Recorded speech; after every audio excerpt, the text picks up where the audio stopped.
how to hide a WhatsApp chat without deleting it.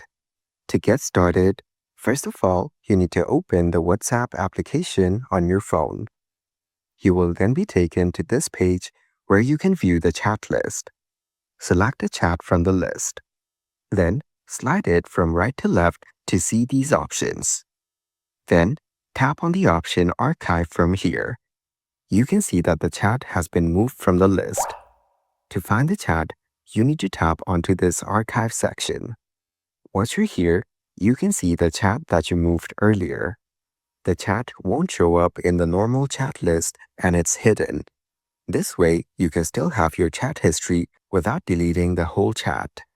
So, by following these steps, you can hide a WhatsApp chat without deleting it. Thank you for watching.